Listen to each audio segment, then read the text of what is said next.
જેઓ તમારા વચન પર પ્રેમ રાખતા, તમારા પર પ્રેમ રાખતા આ રાત્રિ સભાના ભાગીદાર બની શક્યા છે, આભાર માનીએ છીએ. જેઓ માર્ગમાં છે તેમને સલામત અમારી મધ્ય લઈ આવો. આ બધી આ સપ્તાહ અમારા માટે મહત્વનું અગત્યનું સપ્તાહ બની છે. અમારા જીવનોને તપાસનારું આ સપ્તાહ બની છે. અમને તમારી સાથેના વ્યક્તિગત સંબંધમાં વૃદ્ધિ આપનારું સપ્તાહ બની રહે અને એમ કરતા સમગ્રપણે તો જે આ સપ્તાહ રાણીપુર વરણીના પ્રત્યેક વ્યક્તિને માટે અને સવિશેષ મળીને માટે આશીર્વાદનું કારણ બની રહે એવી વિનંતીને પ્રાર્થના અમે કરીએ છીએ. હું જબરદસ્ત મેં તમારા હાથમાં સોંપું છું. તમામ નબળાઈ ગમે તેવી અક્ષમતા, કમજોરી, પેલી વિચાર તેરના સામર્થ્યમાં તમે નાબૂદ કરો. બીજું રાજા બહેનો પવિત્ર આત્માના બળના હિસ્સાથી તમે ભરી દો. આ પ્રભુ તમે બોલો અને અમે સાંભળીએ અને સાંભળીને તમારા વચનના પાલન થઈ શકે તે દિશામાં અમારી સહાય તથા મદદ કરો. મારી આ પ્રાર્થના મારા મધ્યસ્થ રાખનાર પ્રભુ ઈસુ ખ્રિસ્ત રીતે અમે સાંભળીએ છીએ, માટે આભાર માનીએ છીએ. આમેન. હાલેલુયા, હાલેલુયા, હાલેલુયા. પ્રભુનો આભાર માનીએ છીએ ફરી એકવાર આ સમય પ્રભુએ મને અને તમને આપ્યો.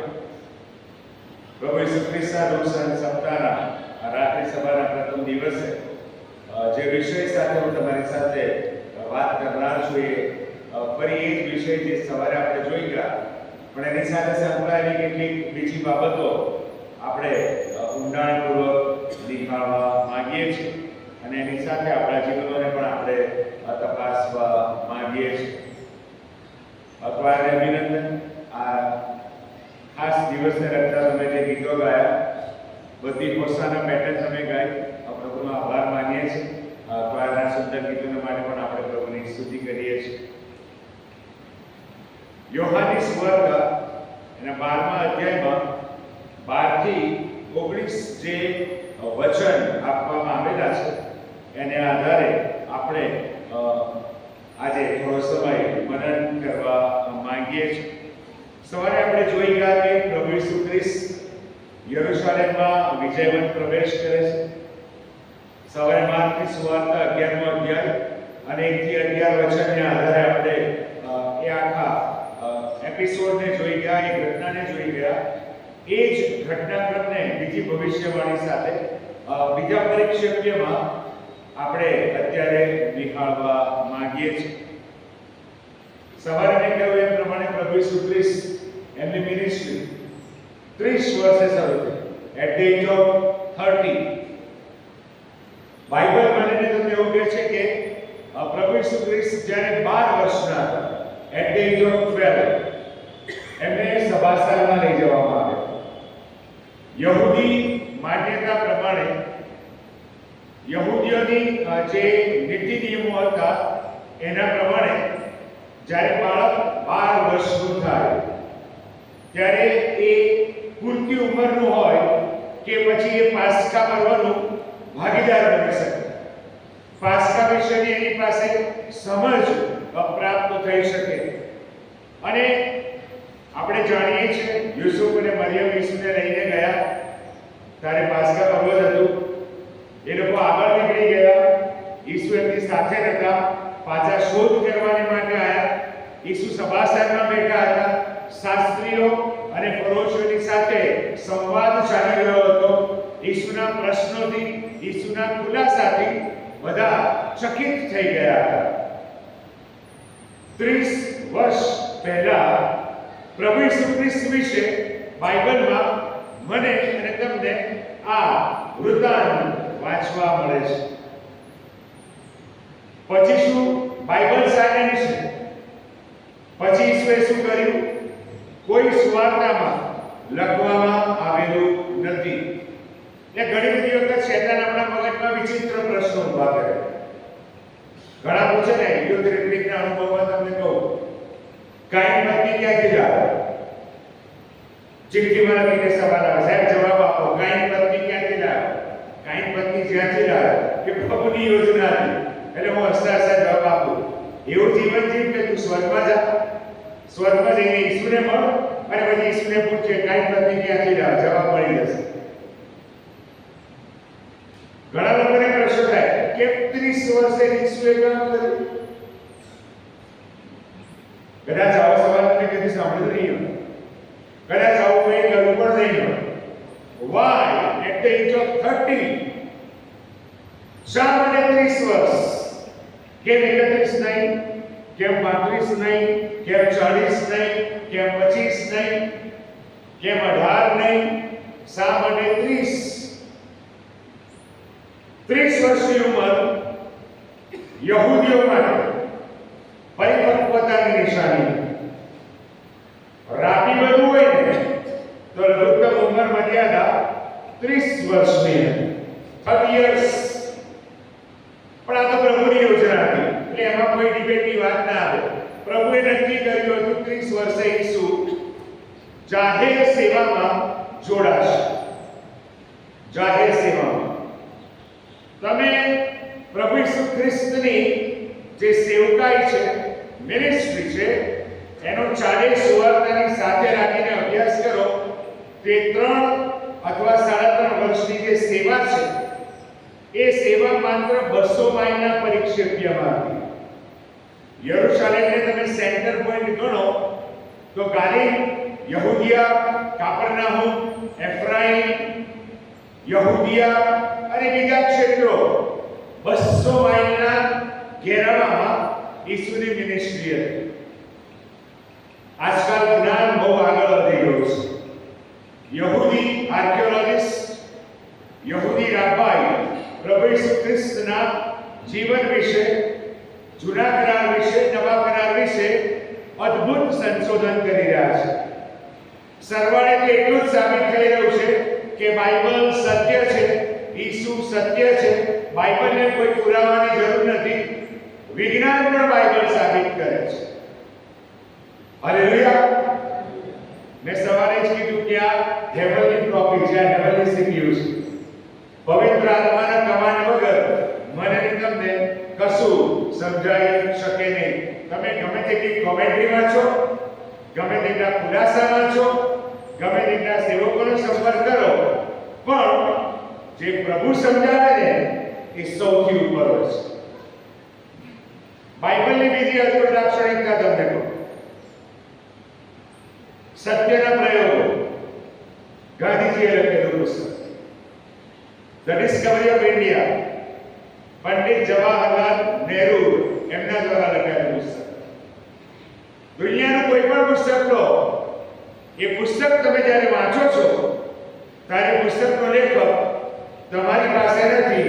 એ પુસ્તક સમજાવવા માટે બાઇબલ એક એવું પુસ્તક છે કે જ્યારે તમે વાંચો છો ત્યારે એનો લખાવનાર એક પવિત્ર આત્મા તમારા હૃદયમાં તમારી સાથે એ પુસ્તક સમજાવવા માટે હાજર મદદ કરે છે. હાલેલુયા. દેવના પવિત્ર આત્માએ કરીને આ વચનો લખાયા છે, એકઠા કરવામાં આવ્યા છે, ગોઠવવામાં આવ્યા છે. અને માટે એની સહાય વગર આ વાંચવું એ માત્ર વાંચવા બરોબર જ.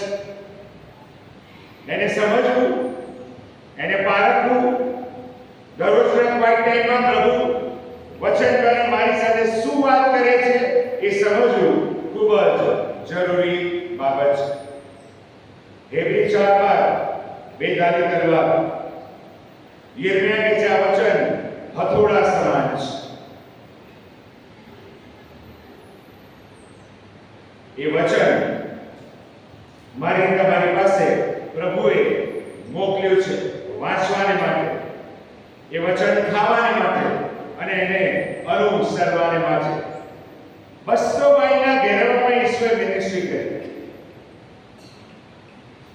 લેટેસ્ટ સંશોધન પ્રમાણે ઈસુ જે મુસાફરી કરી, ઈસુની પ્રથમ મુસાફરી એ બાપ્તિસ્મા માટે યર્દન આવ્યા, એ એમની પ્રથમ મુસાફરી હતી. અને એ મુસાફરીમાં બાપ્તિસ્મા પામ્યા. દેવના પવિત્ર આત્મા એમની પર કબૂતરના રૂપે ઉતર્યા. આકાશમાંથી વાણી થઈ, આ મારો વાલો દીકરો છે, હું એના પર પ્રસન્ન છું, તમે એનું સાંભળો. અને પછી ઈસુની મિનિસ્ટ્રીની શરૂઆત થઈ. 40 દિવસની વાત, ઉપવાસની વાત, અને પછી મિનિસ્ટ્રી આગળ વધતી જ ગઈ. અભ્યાસ એવું કહે છે કે ઈસુએ એ 3.5 વર્ષની મિનિસ્ટ્રીમાં 3125 માઇલની મુસાફરી કરી હતી.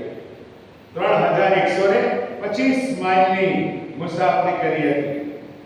એક એવી મિનિસ્ટ્રી કે 2000 વર્ષ પહેલા શરૂ થઈ, 2000 કરતા વધારે વર્ષ પહેલા શરૂ થઈ. એનું કોઈ હેડક્વાર્ટર નહોતું. આજે દુનિયામાં એક પણ ફોનની બહુ જબરજસ્ત બોલબાલા છે ને. અત્યારે કે 16 ની ચાલે છે, ખબર નહીં 16 ની પછી કે 16 પ્રો બધું આવતું જ રહેશે. હેડક્વાર્ટર અમેરિકામાં, ફોર્ડ કંપની હેડક્વાર્ટર અમેરિકામાં, ભારતીય કંપનીના હેડક્વાર્ટર આઈટી કંપનીઓ તો બેંગ્લોર અથવા તો હૈદરાબાદમાં. દરેક કંપનીનું, દરેક મિનિસ્ટ્રીનું, દરેક ઇન્સ્ટિટ્યૂટનું હેડક્વાર્ટર્સ. આ ઈસુની મિનિસ્ટ્રીનું કોઈ હેડક્વાર્ટર નથી, કોઈ રજિસ્ટર્ડ ઓફિસ નથી. છતાં પણ એ મિનિસ્ટ્રીએ શરૂ કરેલી આત્મા બચાવવાની સેવા, લોકોને અનંત જીવન પ્રાપ્ત કરાવવાની સેવા આજે પણ બાલાભાઈનો ધમધોકાર ચાલે છે. હાલેલુયા. કોઈ સીઈઓ નથી, કોઈ એક્ઝિક્યુટિવ નથી, બધા જ પ્રભુના સેવકો, બધા જ પ્રભુના લોક, અને પ્રભુ દરેકનો ઉપયોગ કરે છે. પછી બિલી ગ્રેહામ સાહેબ કે રાણીપુર પરણીના સામાન્ય લેલેન્ડ સાહેબ, પ્રભુ બધાનો અજાયબ રીતે ઉપયોગ કરે છે, અને ઉપયોગ કરીને પ્રભુ પોતે મહિમાવાન થાય છે. હેવનલી હેડક્વાર્ટર વાળી ઓફિસ હતી, આજે પણ ધમધોકાર ચાલે છે. અને ઈસુ આવશે ત્યાં સુધી એ કામ ચાલતું જ રહેશે, ચાલતું જ રહેશે. સ્વર્ગ ભરાઈ જશે. હાલેલુયા. એ મિનિસ્ટ્રીના ક્લાઇમેક્સમાં ઈસુ અત્યારે આવી રહ્યા છે અને યરૂશાલેમમાં પ્રવેશ કરી રહ્યા છે. તમારી સમક્ષ દાનિયેલના પુસ્તકના 9મા અધ્યાયમાંથી એક ચોક્કસ ભવિષ્યવાણી વાંચવામાં આવી. તમારી પાસે બાઇબલ હોય જે અધ્યાય ભાગ તરફ તમે તમારું બાઇબલ ખુલ્લું રાખશો, ત્યાં આગળ દાનિયેલ બહુ ગજબ વાત લખે છે. 9મો અધ્યાય એની 24મી કલમથી 34મી કલમ સુધી હું વાંચીશ. અપરાધ બંધ પાડવાને, પાપનો અંત લાવવાને, દુરાચારનું પ્રાયશ્ચિત કરવાને, સદાકાળનું ન્યાયપણું દાખલ કરવાને, સંદર્શન તથા ભવિષ્યવાદ પર સિક્કો મારીને નક્કી કરવાને, ને પરમ પવિત્રનો અભિષેક કરવાને, તારા લોકોને શીર એટલે કે દાનિયેલના લોકોને શીર, અને તારા પવિત્ર નગર એટલે કે યરૂશાલેમને શીર 70 અઠવાડિયા નિર્માણ કરેલા છે. એ મને જાણ તથા સમજ કે યરૂશાલેમની મરામત કરવાનો તથા તેને ફરી બાંધવાનો હુકમ પ્રગટ થયાના વખતથી તે અભિષિક્ત સરદારના વખત સુધીમાં 7 અઠવાડિયા વીતશે. અને 62 અઠવાડિયામાં શેરીઓ તથા ખાઈ સહિત અંધાધૂંધીના સમયમાં પણ તે એટલે કે યરૂશાલેમ ફરીથી બંધાશે. અને 62 અઠવાડિયા પછી અભિષિક્ત સરદાર કાપી નંખાશે ને તેનું કંઈ પણ રહેશે નહીં. અને પછી જે સરદાર આવશે તેના માણસો નગર તથા પવિત્ર સ્થાનનો નાશ કરશે. બહુ ગજબની ભવિષ્યવાણી દાનિયેલ દ્વારા કરવામાં આવી. બાઇબલમાં જુદી જુદી પ્રોફેસી આપવામાં આવેલી છે. આપણે એવા અંત ભાગ તરફ વિશ્વના જઈને ઉભા રહ્યા છે ત્યારે આંગળીના વેઢે ગણાય એટલી ભવિષ્યવાણી પરિપૂર્ણ થવાની બાકી છે. ઈસુનું આગમન, ઈસુનું ગગનમાં ઉતરવું, મરણીને ઉચકી લેવાને માટે બહુ ત્વરિત છે. જે ઘટનાક્રમ આ પૃથ્વી પર આકાર લઈ રહ્યો છે, વૈશ્વિક રાજકારણમાં જે પ્રચંડ ફેરફાર આવી રહ્યા છે, લોકોની જીવનશૈલીમાં જે ભયાનક પરિવર્તન આવી રહ્યું છે, હાલમાં છેલ્લામાં છેલ્લો આવિષ્કાર આર્ટિફિશિયલ ઇન્ટેલિજન્સ, એ ધીમે ધીમે એની પર આકાશચાય થઈ રહ્યો છે. માણસની જરૂરિયાતને નાબૂદ કરી દે એ દિશામાં સંશોધન આગળ વધી રહ્યા છે. પણ એ બધા ભેગા મળીને એક જ વાત કહે છે કે ઈસુનો મરણીને લેવા આવવા માટેનો સમય ખૂબ જ નજીક આવી રહ્યો છે. દાનિયેલ બહુ સ્પષ્ટ કહે છે 9, 10, 11, 12 તમે વાંચો. પાછલા સમયમાં જ્ઞાનની વૃદ્ધિ થશે. જ્ઞાનની વૃદ્ધિ થઈ રહી છે. પછી આઈટી સેક્ટર હોય કે બાઇબલના જ્ઞાનની વાત હોય, મેડિકલ સાયન્સ હોય, આર્કિટેક્ચરની વાત કરો, એન્જિનિયરિંગની વાત કરો, કોઈ પણ ક્ષેત્રના જ્ઞાનની વાત કરો, વૃદ્ધિ થઈ રહી છે. ભવિષ્યવાણી પરિપૂર્ણ થઈ રહી છે.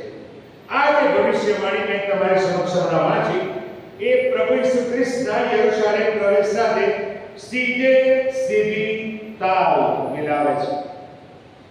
દાનિયેલ અહીંયા આગળ 70 અઠવાડિયાની વાત કરે છે.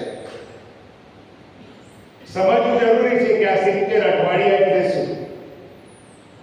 બાઇબલમાં ઘણી બધી બાબતો ગુઢાર્થ સાથે લખવામાં આવેલી છે. ઘણા બધા કમ્પ્લેન કરતા હોય છે કે પ્રતિગ્રહણ તો સમજાતું જ નથી. એવું નથી. પ્રતિગ્રહણ સમજી શકાય એવી સરળ ભાષામાં છે. પ્રભુ પાસે બેસવું પડે, થોભવું પડે. આ પ્રભુ સમજાવે, બધું સમજાય, કારણ કે વચન આપનાર એ છે.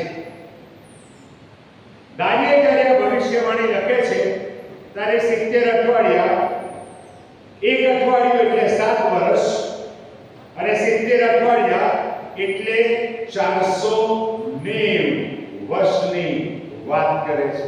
490 years. દાનિયેલ પ્રોફેસી કરે છે પ્રભુ ઈસુ ખ્રિસ્ત માટે. દાનિયેલ જ્યારે ભવિષ્યવાણી કરી રહ્યા છે ત્યારે નબુકાદનેસ્તર રાજા રાજ કરી રહ્યો છે. દુનિયાનો સૌથી શક્તિશાળી રાજા. અત્યારે વિશ્વમાં 7 અજાયબીઓ છે, જેમાં એક આપણા દેશનું તાજમહેલ. એ સમયે પ્રાચીન વિશ્વની જે 7 અજાયબીઓ હતી એમાંની ઘણી બધી બેબીલોનમાં હતી.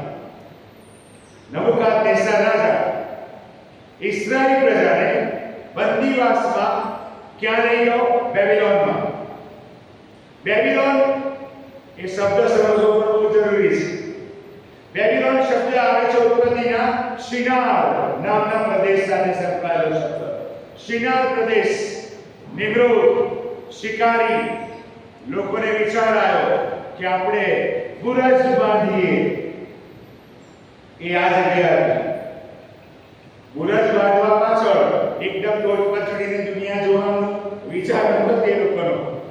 શૈતાન લોકોને ફરમાવી રહ્યો હતો આપણે ઈશ્વર સમકક્ષ થઈ જઈએ, ઈશ્વરની વધારે નજીક જઈએ, વધારે નોલેજ, વધારે જ્ઞાન પ્રાપ્ત કરીએ. ઈશ્વરના નામનો છેદ ઉડાવી દેવાની વાત હતી. અને માટે બાઇબલ કહે છે કે ત્યાં આગળ ગુંચવાડો ઉભો થયો.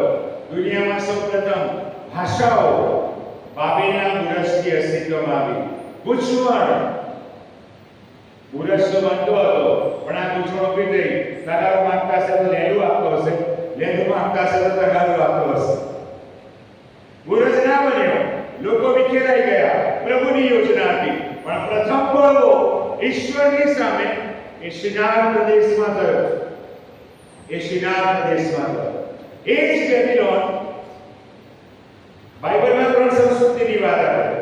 મિસરની વાત આવે, બેબીલોનની વાત આવે અને છેલ્લે રોમન સંસ્કૃતિની વાત આવે. બાઇબલ આ 3 મહાન સંસ્કૃતિ અને રાષ્ટ્રોની વાત કરે છે, જેની અસર આજનું વિશ્વ પણ અનુભવી રહ્યું છે અને ઈસુના આગમન સુધી આ અસર હેઠળ જે લોકો ઈસુ વિહોણા છે એ લોકો અનુભવતા રહેશે.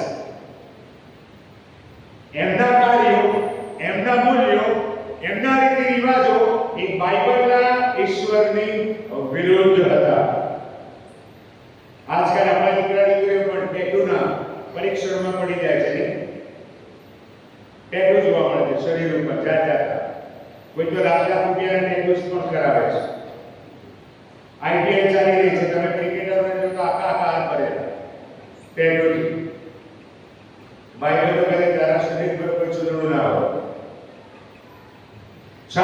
કોની હોય? કોની સામે ગણે છે? ઈસુની. બીજું કોઈ બ્રાન્ડિંગ જ નહીં. Brand Jesus. પણ શૈતાન ભરમાયેલો છે. હું હાથ પર ક્રોસથી કરાવું અને પછી હાથમાં બોટલ પકડું, કેટલું ભેટ કરાય, પછી હાથમાં પાછું રિવાઇવલ પકડું, કેટલું ખતરનાક. આપણે એવા સમયમાંથી પસાર થઈ રહ્યા છે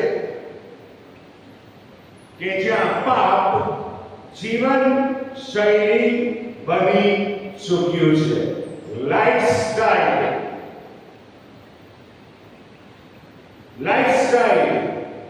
પાપ બની ગયું છે. પાપને આપણે સ્વાભાવિક બનાવી દીધું છે, અતિશય સ્વાભાવિક. ઈસુ યરૂશાલેમ જઈ રહ્યા છે, વધસ્તંભ ઉપર ચડાઈ જવાના છે. એનો મૂળભૂત પ્રશ્ન કયો હતો? પાપ. જેની સાથે મેં તમે બધાએ સમાધાન કર્યું છે. કોઈ અહીંયા બેઠેલું એવું જાહેર કરે કે હું પાપ નથી કરતો, સૌથી મોટું જૂઠ. શૈતાને તો અત્યારે મોબાઈલ હાથમાં આપી દીધો. આખું વિશ્વ તમારી અઠવાડિયામાં. આજે પાપ સન્ડે હતો એટલે બધાના મોબાઈલમાં ખજૂરી હશે. ઈશ્વરે પુનરુત્થાન પામેલા ઈસુનું ચિત્ર હશે. પછી બધું ગાયબ. પછી શું હશે મને તમને ખબર છે. પછી શું પાસો થશે મને તમને ખબર છે. ભેદ છે. ઇસ્રાયેલી પ્રજાની એવી ભેળસેળવાની નથી આ સમયે જ્યારે ઈસુ પ્રવેશ કરી રહ્યા હતા. માટે પ્રભુએ દાનિયેલની પાસે લખાયું હતું. પ્રભુની તો એવી ઈચ્છા હતી કે મારી પસંદ કરેલી પ્રજા આ વચનો વાંચશે, સમજશે, ઈસુનો યરૂશાલેમ પ્રવેશમાં જય જયકાર થશે અને ઈશ્વરની યોજના યોગ્ય રીતે આગળ વધશે અને ઈસુને માન અને મહિમા મળશે. એવું ના થયું. સવારે આપણે જોઈ ગયા, એવું થયું નહીં. અહીંયા ખુલ્લું લખેલું હતું, યરૂશાલેમને લૂંટી લેવામાં આવ્યું. નબૂકદનેસ્સર રાજાએ ચડાઈ કરી. આખું યરૂશાલેમ છિન્નભિન્ન થઈ ગયું. મંદિરના પવિત્ર પાત્રો રાજાના મહેલમાં પહોંચી ગયા અને રાજાની ખાણીપીણીમાં એ પવિત્ર પાત્રોનો ઉપયોગ થવા લાગ્યો. દાનિયેલ એક એવો પ્રબોધક છે કે જે 4 મહાન રાજાની કારકિર્દીમાં આ પ્રભુનું કામ કરી ગયો. માદીઓ, ઈરાનીઓ, નબૂકદનેસ્સર, એ બધાની કારકિર્દીમાં એણે કામ કર્યું. ગાબ્રિએલ દૂત આવે છે ને એની પાસે લખાવે છે, લખ સંદર્શનની સમજ આપી. ઇસ્રાયેલ પાસે ચૂક્યું છે. પ્રભુએ આર્તાહષ્ટા રાજાનો ઉભો કર્યો.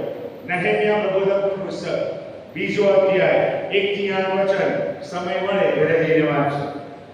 જેણે ઠરાવ પસાર કર્યો. નહેમ્યાને પરવાનગી આપવામાં આવી યરૂશાલેમ જાય. એની સાથે એઝરા ત્યારે સારવારને ગોવ્યતા હતા જ. કોડ બંધાતો હતો. યરૂશાલેમની મરામત થતી હતી ત્યારે પણ વિઘ્ન સંતોષિતો હતા જ. ઈસવીસન પૂર્વે 442 સાલમાં આ સ્ટોપવોચ સ્ટાર્ટ થઈ. 49 વર્ષ પૂરા થયા. 49 years. યરૂશાલેમ બંધાઈ ગયું. કોટ બંધાઈ ગયો. ઇસ્રાયેલી પ્રજા યિર્મયાહ પ્રબોધકની ભવિષ્યવાણી પ્રમાણે નબૂકદનેસ્સર રાજાના 70 વર્ષના બંદીવાસમાંથી મુક્ત થઈ. દાનિયેલે લખ્યું છે. યિર્મયાહ પ્રબોધકની ભવિષ્યવાણી પરથી ઇસ્રાયેલના ઉદ્ધારના 70 વર્ષની મને સમજ પડી અને એને પ્રાર્થના શરૂ કરી. અને ઇસ્રાયેલી પ્રજાનો પુનઃવસવાટ યરૂશાલેમમાં શરૂ થયો, ઇઝરાયલમાં શરૂ થયો. સ્ટોપવોચ ત્યાં બંધ થઈ. માલાકીનો સમય પૂરો થઈ ગયો અને ફરી પાછા બીજા 434 વર્ષની વાત આવી. 434 વર્ષનો સમયગાળો પસાર થયો. ઈસવીસન 32 કે જ્યારે ઈસુ આ સમયે નિસાન માસની 10મી તારીખે યરુશલેમમાં પ્રવેશ કરે છે. 14મી તારીખે નિસાન માસની વધસ્તંભે ચડાઈ જાય છે. અભિષિક્ત સરદારને કાપી નાખવામાં આવશે. એ ઈસુની વાત. ઈસુ વધસ્તંભે ચડાયા એની સાથે દાનિયેલની આ ભવિષ્યવાણીની પરિપૂર્ણતા પૂરી થઈ ગઈ. સવાલ એ થાય કે એને તો 490 વર્ષની વાત કરી અને આ તો 483 વર્ષ પૂરા થયા. 7 વર્ષ ક્યાં ગયા? થાય ને સવાલ. બાઇબલ કદી ખોટું નથી થતું. ઈસુને વધસ્તંભ ઉપર મારી નાખવામાં આવ્યો. પ્રભુ ઈસુ ખ્રિસ્ત ધર્મશાસ્ત્ર પ્રમાણે દંડાયા. ત્રીજે દિવસે મોયરામાંથી ઉત્થાન પામ્યા. 40 દિવસ શિષ્યોને અન્ય લોકોને દર્શન આપ્યું અને 40મા દિવસે સ્વર્ગ ગમન કર્યું. એસેન્શન ડે. 50મા દિવસે પવિત્ર આત્માનું પૃથ્વી પર આગમન થયું. કારણ કે યોહાનની સુવાર્તામાં ઈસુએ કહ્યું હતું, મારું જવું તમને લાભકારક છે, કારણ કે હું જઈશ તો સંબોધન એટલે પવિત્ર આત્માને તમારી પાસે મોકલી દઈશ. યોહાન પ્રબોધક 2 અધ્યાય ભવિષ્યવાણી અને પાછલા સમયમાં એમ કહેશે કે હું મારો આત્મા સર્વ મનુષ્યો પર રેડી દઈશ. તમારા દીકરા દીકરીઓ પ્રબોધ કરશે, તમારા જુવાનોને સંરક્ષણ થશે, તમારા વૃદ્ધોને સપના આવશે. ભવિષ્યવાણીની પરિપૂર્ણતા, મંડળીના યુગની શરૂઆત. મંડળીની બર્થડે કઈ છે? 50મો દિવસ. The day of Pentecost, birthday of the church, universal church. CNI તો વ્યવસ્થાનો ભાગ છે, જીઓગ્રાફિકલ ડિવિઝન છે. પ્રભુ ઈસુ વૈશ્વિક મંડળીને રહેવા માટે આવવાના છે. ત્યારે CNI કે મેથોડિસ્ટ કે સાલ્વેશન આર્મી કે લ્યુથરન ચર્ચ કે સિરિયન ઓર્થોડોક્સ કે માર્થોમાઇટ્સ એવું નહીં જોવાય. પ્રભુની મંડળીને રહેવા માટે પ્રભુ આવવાના છે. ગગનમાં ઉતરશે, મંડળી મુચકાઈ જશે. એ યુગની શરૂઆત થઈ. પણ એની સાથે બીજી એક મહત્વની બાબત પણ બની. પ્રભુએ ઇઝરાયલી પ્રજાના ટાઈમ ટેબલની સ્ટોપ છે બંધ કરી દીધી. સ્ટોપ.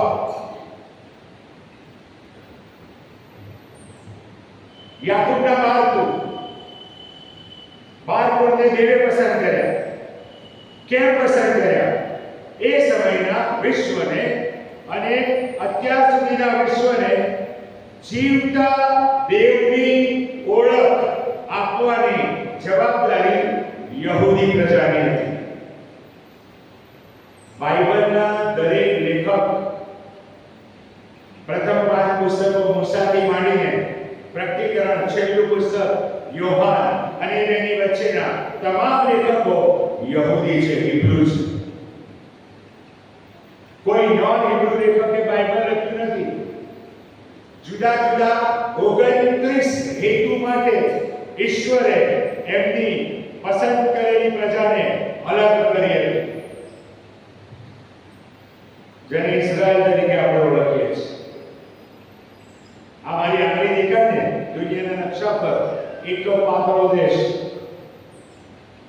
સવારે ઇઝરાયલની છેડેથી 8 વાગે કારમાં ટ્રાવેલ કરવાની શરૂઆત કરો, 3:30 વાગે તમે ઇઝરાયલની બહાર. અમેરિકાનો ન્યૂ જર્સી સ્ટેટ છે.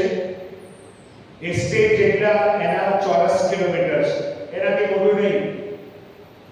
પણ પ્રભુની ઇઝરાયલના સંબંધમાં કરેલી તમામ ભવિષ્યવાણી હાલમાં પરિપૂર્ણ થઈ રહી છે. પ્રભુની પસંદ કરેલી પ્રજા, પ્રભુના પસંદ કરેલા લોકો છે. પ્રભુએ એમની સ્ટોપવોચ બંધ કરી દીધી છે. હવે સવાલ થાય 7 વર્ષનું શું? આગમન થશે, મરણી ઉચકી જશે અને સ્ટોપ ચાલુ થશે. 7 વર્ષનો ક્લેશકાળ વાલા ભાઈ બહેનો આવી રહ્યો છે. 483 અને 7 401 વર્ષ પૂરા થઈ જશે. આપણે ક્લેશકાળ તરફ આગળ વધી રહ્યા છે. કોરોના તો એની છરલ. 2 દિવસ પહેલા WHO ના ગભરાતો નથી તમને? જે મેન અધિકારી છે, જે ચેરમેન પર્સન જનરલ જેનો છે, એ બ્લેક વ્યક્તિ છે. એણે ટેલિવિઝન ઇન્ટરવ્યુમાં એવું કીધું કે વિશ્વ આગામી વર્ષોમાં કોરોના કરતા પણ મોટી મહામારી માટે તૈયાર રહે. ટેન્શન ન નાખો. ક્લેશકાળમાં બધું થવાનું છે, પણ મંડળી એ સમયે ઉચકાઈ ગઈ છે. હાલેલુયા. ખ્રિસ્તીઓ છે તો નહીં ઉચકાયો. ખ્રિસ્તના હસો તો ઉચકાશે. મેં ઓલ્ડ સેન્યુઅલ ક્રિશ્ચિયન અટક ખ્રિસ્તી છે ને એટલે સ્વર્ગમાં નહીં જવાય. અરે મારું બાપ્તિસ્મા થયું છે, નહીં જવાય. ગુડ ફ્રાઈડે પ્રભુ ભોજન લઉં છું, નહીં જવાય. અરે તો પાસે કમિટી મેમ્બર નામ 650 પ્રભુ કે નીચે જ રહે. ઈસુને ઓળખે છે. ઈસુ સાથેનો સંબંધ, પાપની માફીનો અનુભવ, તારણની ખાતરી, અનંત જીવનની ખાતરી મને અને તમને સ્વર્ગમાં લઈ જશે. અનંત કાળના જીવનમાં બીજું કોઈ માધ્યમ નથી પૃથ્વી પર કે જે મને અને તમને સ્વર્ગમાં લઈ જઈ શકે. માત્ર ઈસુ, ઈસુ અને ઈસુ. એ ઈસુને પ્રેમ કરો છો? Do you love Jesus?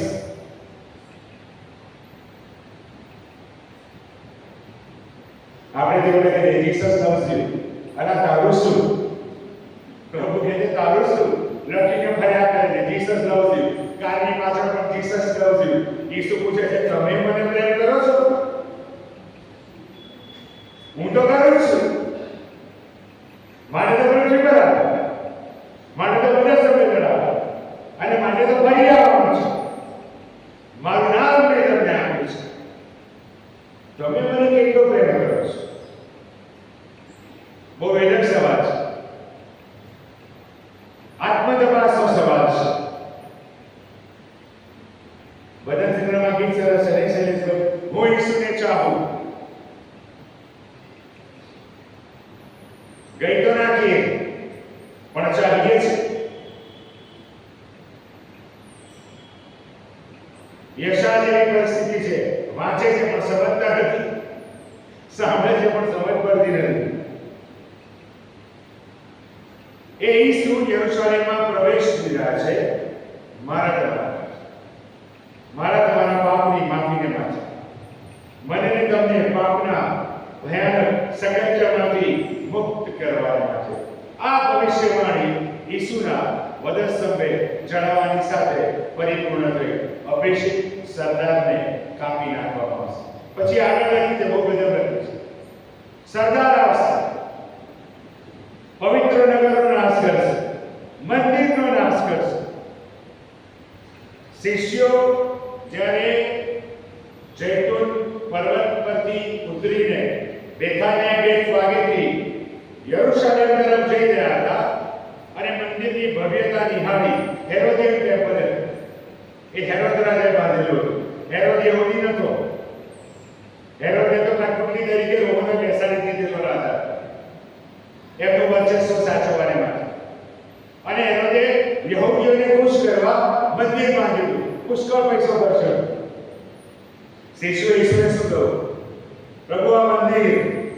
ઈસુએ શું કહ્યું ખબર છે?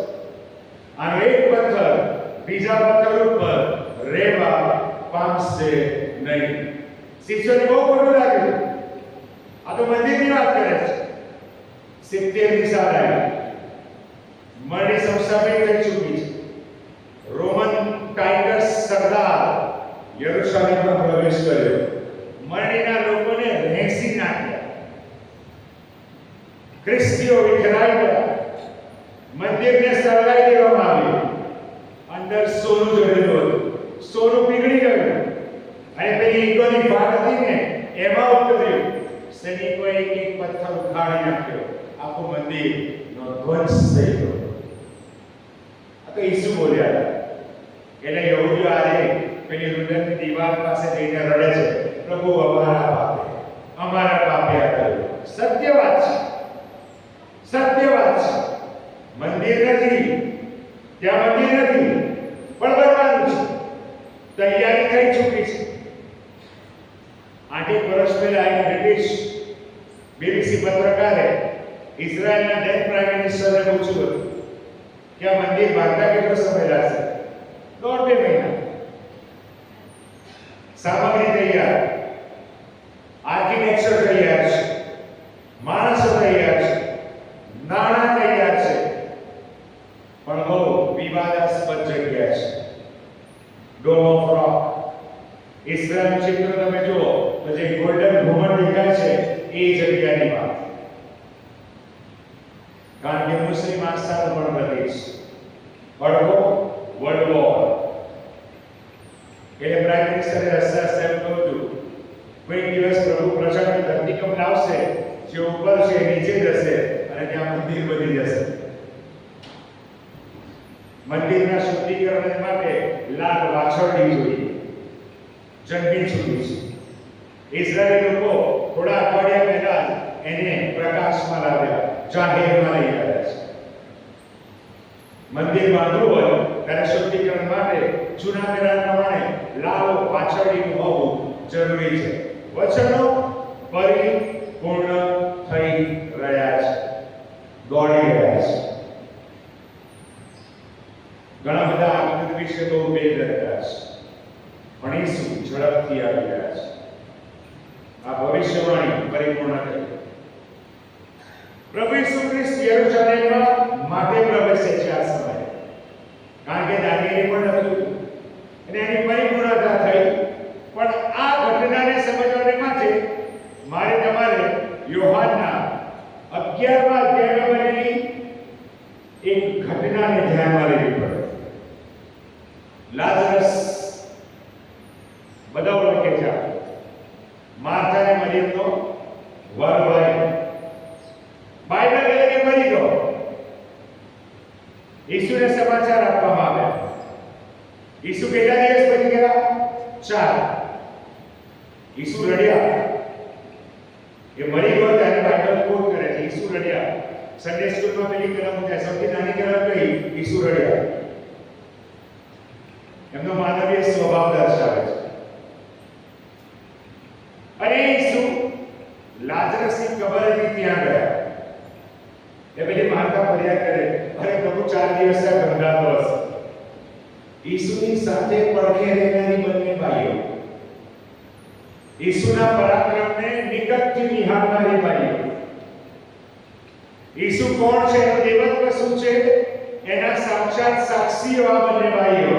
છતાં મરિયમ કહે, ઓ પ્રભુ હવે ગંગાતો હશે. ઈસુએ શું કર્યું? પથ્થર ખસેડો, પથ્થર ખસેડો. અને પછી આભાર સ્તુતિની પ્રાર્થના કરી. ધ્યાનથી વાંચો. ઈસુએ આભાર સ્તુતિની પ્રાર્થના કરી. હે દેવ, તું મારું સાંભળે છે. એ આ લોકો સમજે, સ્વીકારે, મારા દેવત્વને સ્વીકારે. માટે તું આ કામ કર. સ્વ મહિમાને માટે નહીં, બાઇબલના પરમેશ્વરના માન અને મહિમાના માટે ઈસુ વિનંતી કરે છે.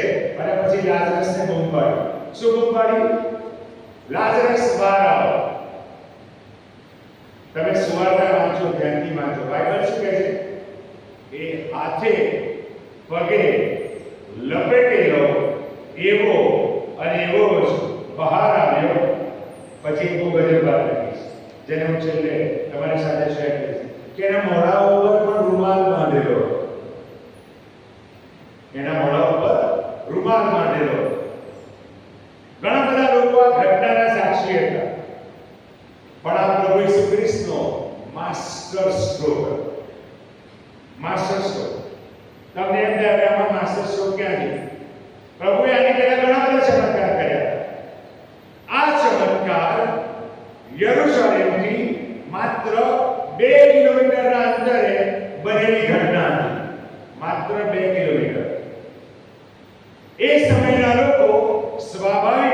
એક દિવસ દરમિયાન 20 કિલોમીટરની મુસાફરી કરી શકતા હતા ચાલતા. ત્યારે કઈ મહાન નતા, લોકો ગધેડા ઉપર યા ઘોડા ઉપર, પણ મોટાભાગના લોકો ચાલીને જ મુસાફરી કરતા હતા. આ સમાચાર યરુશલેમમાં પહોંચે કે ઈસુએ લાજરસને જીવતો કર્યો છે. આજે મરેલો માણસ જીવતો થાય ને એ કે નાની સૂની વાત નથી. અને એ પણ આ તો લાજરસ હતો, માર્થા અને મરિયમનો ભાઈ હતો, કે જે ઘરમાં ઈસુ આવતા જતા ગમે ત્યારે રોકાતા હતા. પાસ્કા પર્વનો સમય હતો. ઈસુ એફ્રાઈમથી મુસાફરી શરૂ કરી હતી. એ પહેલા એક બીજી ઘટના બની છે. ઈસુ યરીકોમાં આવે છે. પાસ્કા પર્વ પાળવા માટે મોટો સમુદાય જઈ રહ્યો છે. ઈસાસ તમે વાંચો ને તો 118 નું ગીત ઉપર ટાઇટલ વાંચો, હિબ્રુ ભાષામાં હાલે છે ચઢવાનું ગીત. બાઇબલમાં જે ગીત ઉપર ચઢવાનું ગીત એવું કોટેશન લખેલું હોય એ બધા ગીતો પાસ્કા પર્વ દરમિયાન ગવાતા ગીતો હતા. યરુશલેમમાં પ્રવેશ કરવા જતા લોકો એ ગીતો ગાતા યરુશલેમ જતા. એમ નથી લખેલું ગીત શાસ્ત્ર. They were song of ascension. આખો સમુદાય એ ગીત ગાતો હોય, કેવું અદ્ભુત. ગીત શાસ્ત્ર 118 માં ગવાતો. એ ગીતોનો બાઇબલમાં સમાવેશ કરવામાં આવેલો છે. અને એક મોટો સમુદાય યરીકોથી યરુશલેમ તરફ મુસાફરી કરી રહ્યો છે. અને રસ્તાની કોડે પેલો બારતીમાય બેઠો છે, આંધળો ભિખારી. એને ખબર પડે છે કે ઈસુ આજે અહીંથી પસાર થઈને જવાના છે. ને લાગે છે કે અમારો લાઈફ ટાઈમ ચાન્સ છે. જો આ તક ગુમાવી દઈશ તો કદાચ મારી બાકીની જિંદગી બરબાદ થઈ જશે. અને બહુ મોટો સમુદાય પસાર થતો હતો. અને એને ઈસુને બૂમ પાડી. કઈ બૂમ પાડી? ઓ ઈસુ, દાઉદના દીકરા. શબ્દો ધ્યાનથી સાંભળો. ઓ ઈસુ, દાઉદના દીકરા, મારા પર દયા કર.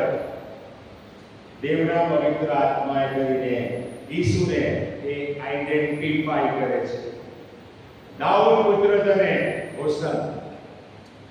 હમણાં જ ગાવ 92 ના ગીતમાં આ બધી બાબતોને મૂકવામાં આવેલી છે. ઈસુ દેવપુત્ર છે.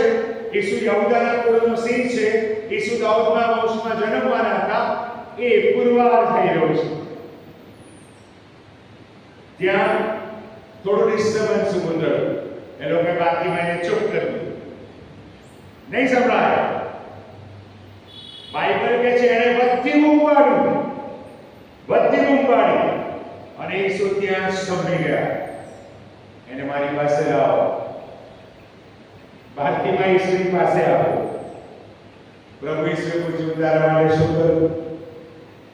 પ્રભુને ખબર હતી કે એમાં હતો, પણ પ્રભુ મારા તમારા મુખે એ કબલાત માંગે છે. બાકીમાં શું કીધું? પ્રભુ દેખતો થાવ.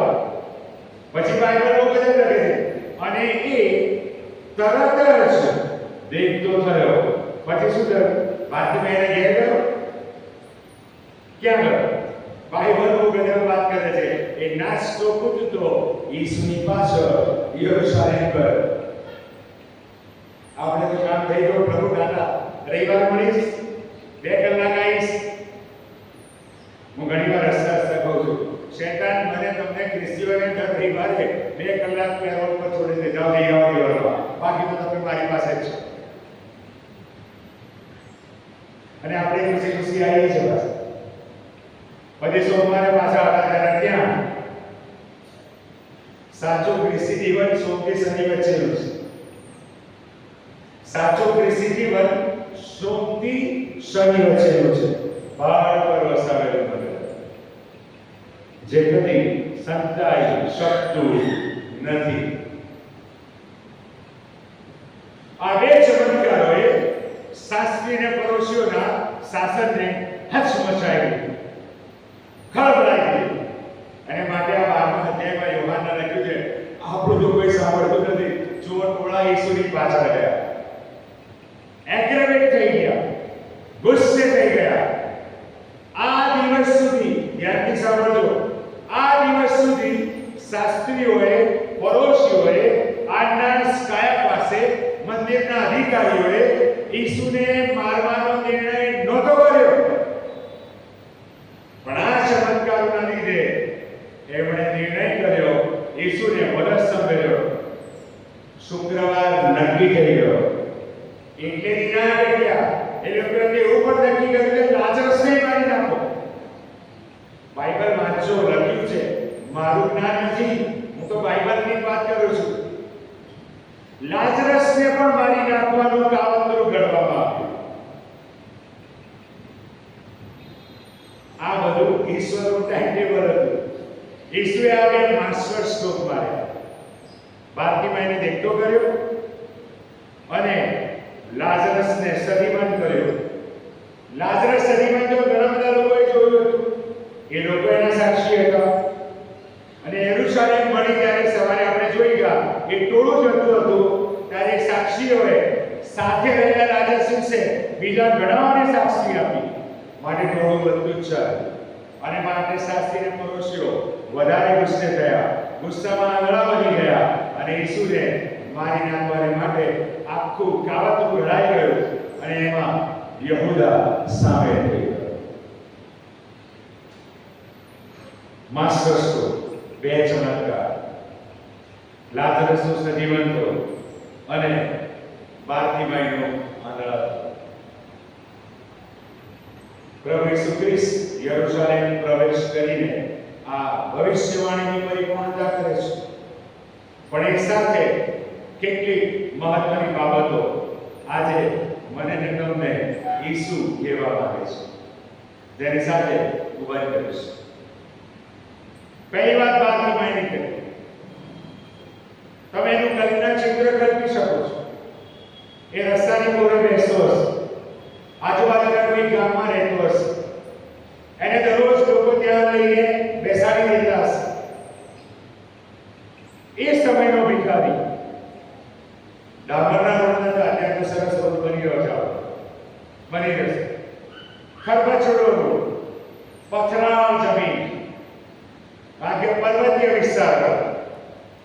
બાર્તિમાઈને દરરોજ ત્યાં બેસાડતા હશે, કારણ કે અવર જવર વાળો રસ્તો, અવર જવર વાળો રસ્તો. રસ્તાની કોરે બેસવું, ભીખ માંગવી, અતિશય દયનીય સ્થિતિ બાર્તિમાઈની. એ સમયની કોઈ ટેકનોલોજી નહોતી. અત્યારે તો વૈજ્ઞાનિકો કૃત્રિમ આંખ બનાવી રહ્યા છે. આંધળી વ્યક્તિ પણ દેખતી થઈ જશે. થોડા સમયમાં છાપામાં વાંચશો તમે, આશ્ચર્ય ના પામતા, બાઇબલ પરિપૂર્ણ થઈ ગયું છે. થોડા સમયમાં બજારમાં કૃત્રિમ હૃદય પણ વેચાશે, કૃત્રિમ લીવર પણ વેચાતું થઈ જશે. જ્ઞાનની વૃદ્ધિ, આશ્ચર્યજનક કામો પૃથ્વી પર જોવા મળશે. પણ એ બધું સાબિત કરે છે કે ઈસુ આવી રહ્યો છે.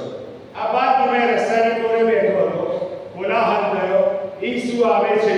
તક પારખી ઈસુને બૂમ પાડી, લોકોએ અવાજ દાબી દીધો. શૈતાન મારી તમારી સાથે આવું જ કરે છે. બહુ પ્રાર્થનાઓ કરી, ક્યાં પ્રભુ સાંભળે છે? બંધ કર.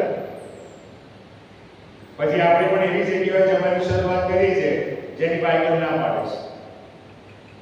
એવા લોકોને મળવાનું શરૂ કરીએ છીએ કે જેમની પાસે જીવતો ઈશ્વર જ નથી. એવા રીતિ રિવાજોમાં સપડાઈ જઈએ છે કે જેની બાઇબલ બહુ સ્પષ્ટ ના પાડે છે. વિડીયો પહેરવાનું શરૂ કરી, દોરા બાંધવાનું શરૂ કરી, વગેરે વગેરે વગેરે. ઈસુ સર્વશક્તિમાન છે. શૈતાન મને ને તમને હતાશ કરવાનો, નિરાશ કરવાનો સતત પ્રયત્ન કરે છે. બાર્તિમાઈનો અવાજ દાબી દીધો. બાઇબલ કહે છે એને બધી બૂમ પાડી અને ઈસુએ અવાજ સાંભળ્યો. પ્રભુ બહુ સ્પષ્ટ કહે છે યશામાં, એનો કાન એવો મન થઈ ગયો નથી કે તમારી પ્રાર્થના સાંભળી ન શકે. પાપ વચ્ચે આવે છે, પાપ ભિન્નતા કરે છે. યશા પ્રબોધક તો એમ કહે છે કે તમે હાથ મારશો એ પહેલા હું ઉત્તર આપીશ. માથી 6:33 પહેલા તમે એના રાજ્યને શોધો, ન્યાયપણાને શોધો, એટલે સગળાવાના તમને આપવામાં આવશે.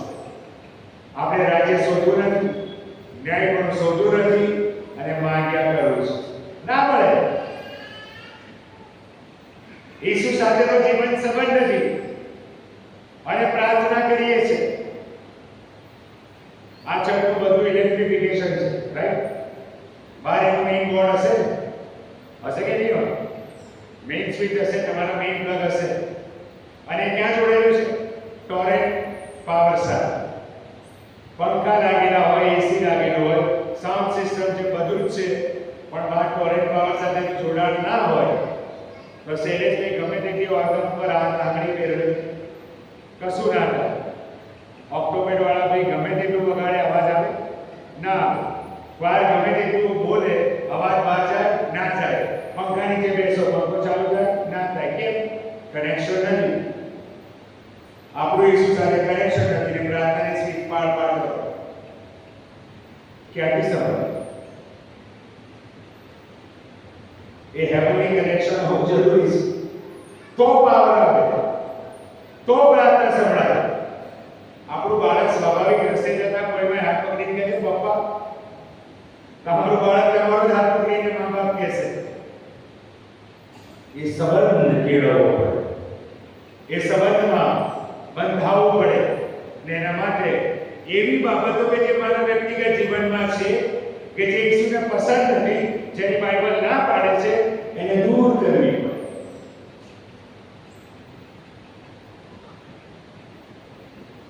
બારતીમાં ઈસુ પાસે ગયો, બધાને ખબર છે, રાઈટ? પણ એને એક બાબત બહુ ગજબ કરી. એ જ્યારે ઊભો થઈને ઈસુ પાસે ગયો ને ત્યારે એનું કપડું ક્યાંક પડી ગયું. તહેવારનો સમય હતો, પાસ્કા પર્વનો સમય હતો. ઘણા બધા લોકોએ પૈસા નાખ્યા હશે. એ એની તિજોરી હતી જેની પર લોકો પૈસા નાખતા હશે. એ બધું એ ત્યાં મૂકીને ઈસુની પાસે ગયો. જે પરિસ્થિતિમાં હું અને તમે છીએ એ પરિસ્થિતિમાંથી ઊભા થઈને જ્યાં સુધી ઈસુ પાસે જતા નથી કોઈ બદલાવ નથી, કોઈ બદલાવ નથી. એ પરિસ્થિતિમાંથી બહાર નીકળીને ઈસુ સુધી જવું જરૂરી છે, જરૂરી છે. પેલા બે ભાઈબંધની વાત યાદ આવે છે. વેલી પરોડે હોડીમાં બેસી ગયા. પેલી પાર જવું હરેસા મારવાની શરૂઆત કરી. સૂર્ય ઉગ્યો, ખબર પડી હોડી તો ત્યાં જ છે, કારણ કે હોડી તો કિનારે બાંધેલી હતી, છોડી જ નથી. આપણી હાલત આવી છે. હરેસા મારીએ છીએ દર નાતાલે, દર ગુડ ફ્રાઈડે, દર પેશન વીકમાં 40 દિવસનો ઉપવાસ, દર શુક્રવારનો ઉપવાસ, બુધવારનો ઉપવાસ, ઓનલાઈન પ્રેયર, બાઇબલ સ્ટડી. પેલું બંધન તો છોડ્યું, એ તો જો બંધાયેલું છે. અને પછી ગવર્મેન્ટ સંદેશો આવે. કેવું લાગે? ઝીરો. કોઈ અસર ના થાય, કોઈ કામ ના થાય, કોઈ નિયમ નમૂને મહિમા ના મળે. ઉડાવ દીકરાએ યુગ ચલ દીધો. બાઇબલ શું કહે છે? સાબત થયો, ઊભો થયો, બાપ પાસે પાછો. શૈતાન મને ને તમને પરિસ્થિતિમાં, સંજોગોમાં, પ્રશ્નોમાં, સમસ્યાઓમાં બોજ તળે બાંધી રાખે છે. એમાંથી ઊભા થઈને બહાર આવવું, ઈસુ પાસે આવવું જરૂરી છે. એક ગીત કહીએ છીએ ને આપણે, अपना बोझ यीशु पे डालो, वो तुमसे प्यार करता है. આપણે તો આપણો બોજો લઈને ફર્યા કરીએ છીએ, ઉતારવો નથી. ઘણાને એમાં મજા આવે છે. સિમ્પથી ગેઇન કરે લોકોની, સહાનુભૂતિ પ્રાપ્ત કરે લોકોની. અને બહુ યાદગાર પરિસ્થિતિ. માંથી 11 મારી દુસરી કેવી છે? સહેલી છે. ઓ વૈકુંઠ કરનારાઓ તથા ભાગની રડાયેલાઓ, તમે સગડા મારી પાસે આવો અને હું તમને વિશ્રામ આપીશ.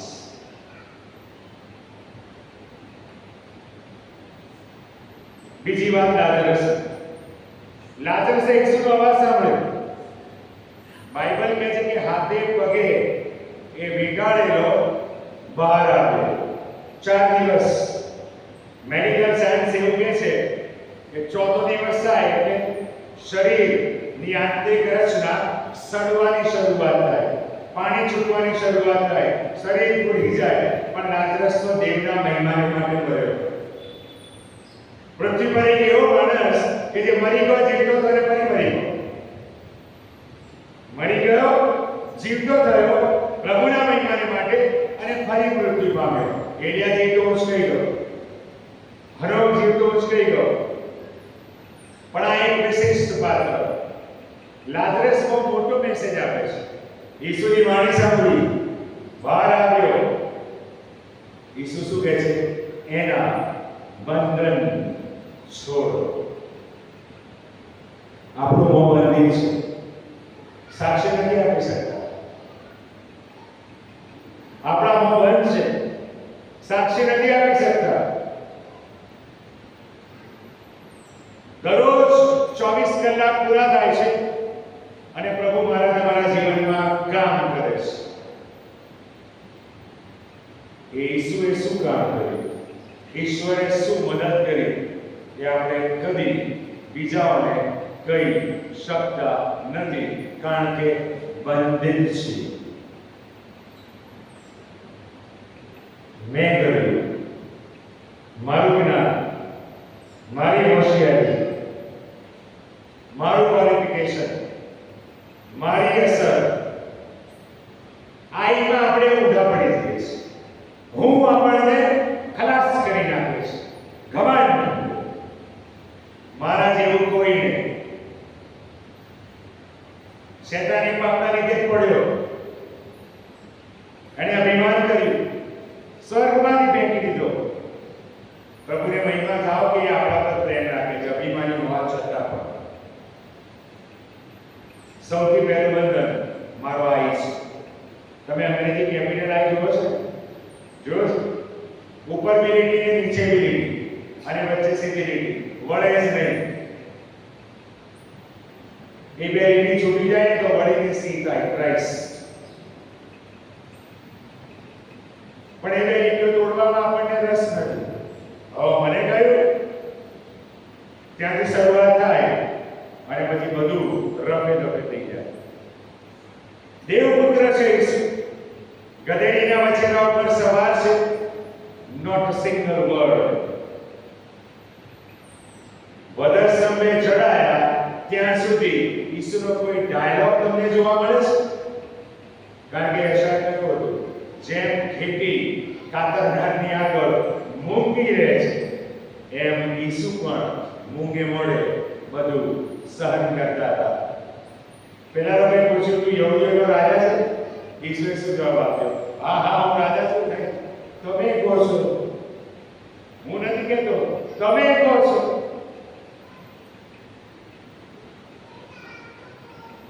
સાક્ષી નથી મારી તમારી પાસે.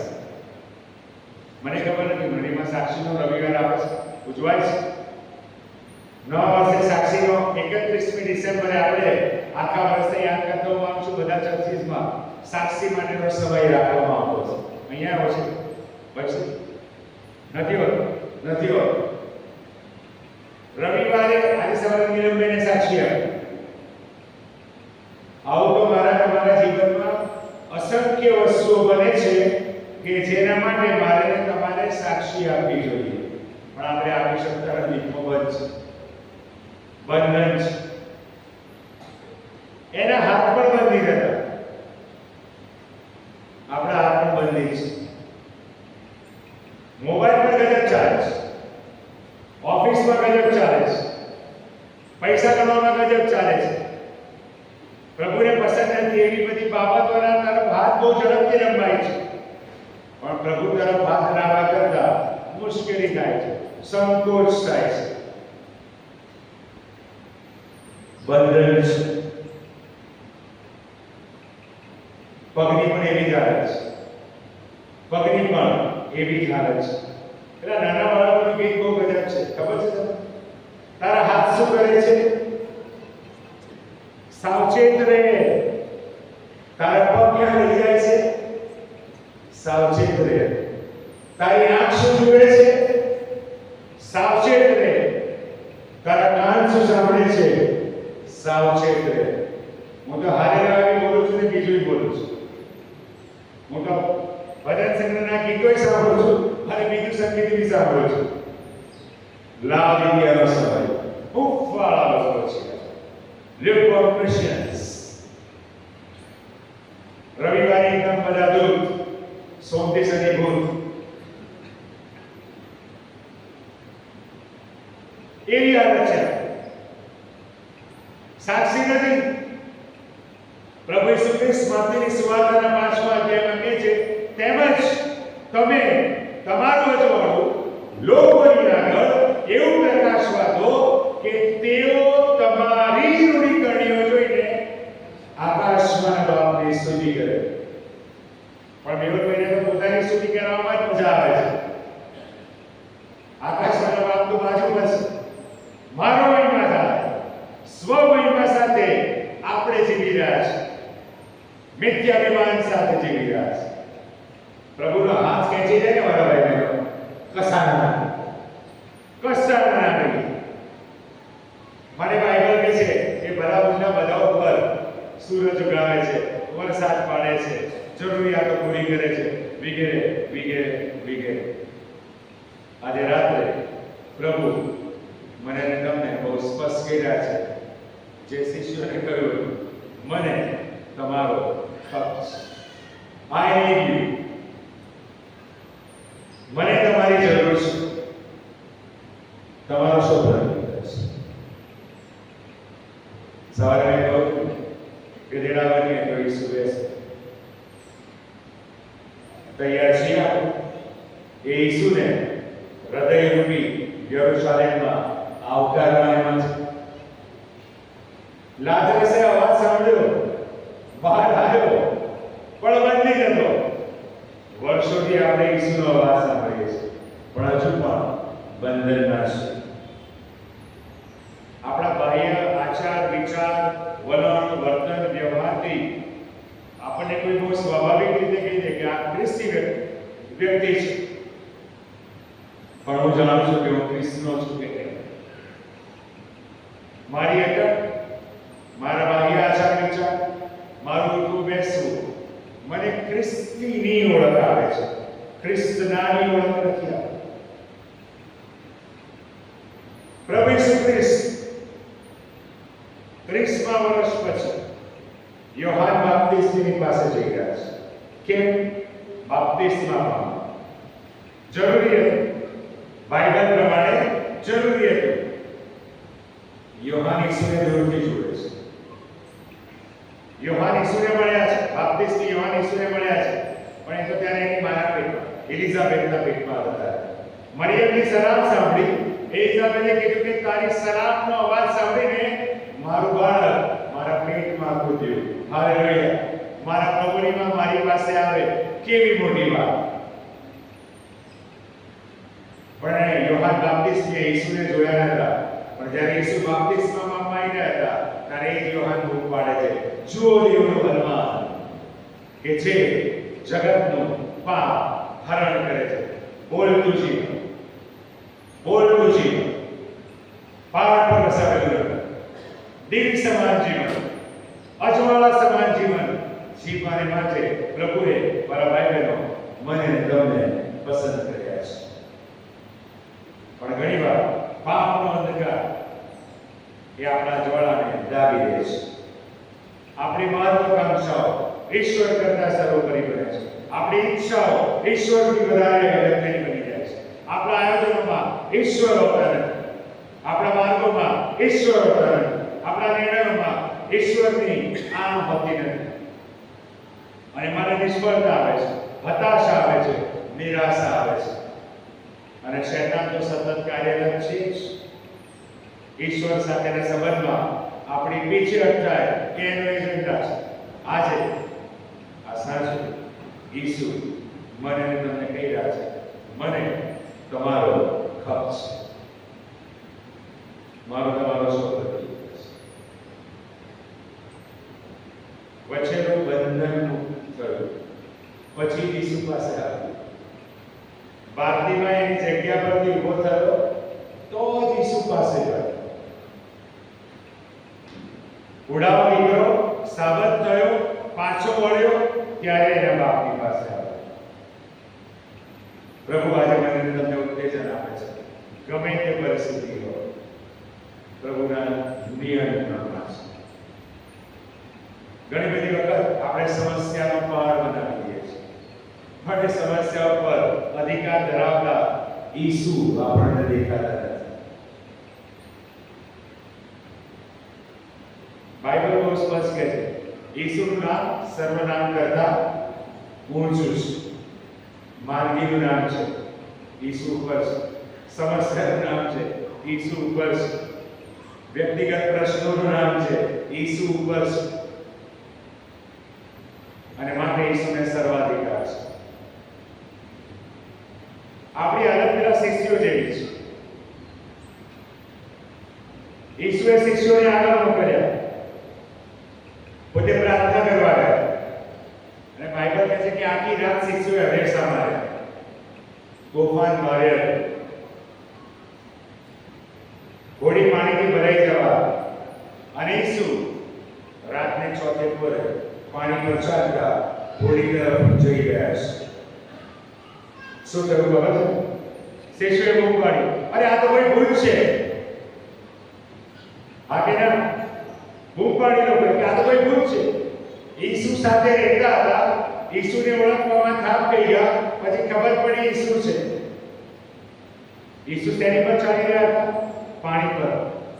શિષ્યો શેનાથી ભયભીત હતા? પાણીથી. પ્રભુ ઈસુ ખ્રિસ્ત કહી રહ્યા હતા શિષ્યોને, તમે જેનાથી પીઓ છો તો મારા પગ તળે છે. પણ એ જોવાની માટેની આંખો નથી, એ નિહાળવા માટે એ આંખની કાબો ખુલ્લી નહોતી. પછી બાઇબલ કહે છે ઈસુ હોડીમાં ચડ્યો, પવનને ધમકાવ્યો, સમુદ્રને ધમકાવ્યો, મહાશાંતિ. જીવનમાં ગમે તેટલું દરબાર હોય, ગમે તેવી સમસ્યા હોય, ગમે તેવી માંદગી હોય, તમારી જીવનરૂપી હોડીમાં આજે ઈસુને બેસાડી બસ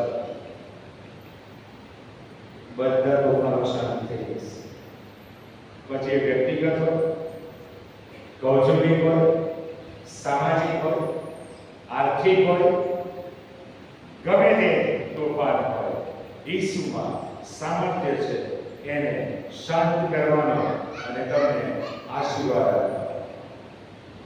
નિર્ણય મારે કરવાનો છે, નિર્ણય તમારે કરવાનો છે. પ્રભુ આપણને કૃપા પ્રાર્થના કરે. જે કરવું પર એકવાર તમે અમારી સાથે વાત કરી છે, આભાર માનીએ છીએ. કારણ કે તમે અમારો પર પ્રેમ કરો છો, તમે અમને ભરપૂર જીવન આપવા માંગો છો, આશીર્વાદિત જીવન તમે અમને આપવા માંગો છો. એવું જીવન કે જેના દ્વારા અમે તમારો મહિમા કરીએ. હા પ્રભુ, ત્યારે કબૂલ કરીએ છીએ અમે પાપ કરીએ છીએ, તમારા બતાવેલા રસ્તા પર ચાલતા દૂર ચાલી રહીએ છીએ. અમને માફ કરો. વચનના પ્રકાશમાં અમારા વ્યક્તિગત જીવનો વિશે વિચાર કરીને યોગ્ય નિર્ણય કરવા માટે ઈસુને અમારા જીવનમાં, અમારા પ્રશ્નોમાં, અમારા કુટુંબમાં પ્રવેશ કરાવવા માટે અમારી સહાય તથા મદદ કરો. એ સારું કે અમારા જીવનમાં બાળકો સંવેદનશીલ સમાન તમને મહિમાનકાર જીવનો બને. ફરી એકવાર તમારા વચનને માટે, તમારા પ્રત્યેના પ્રેમને માટે આભાર માનતા અમારી આ પ્રાર્થના અમારા મધ્યસ્થતા પ્રભુ ઈસુ ખ્રિસ્તને સાંભળે છે માટે આભાર માનીએ છીએ. આમેન.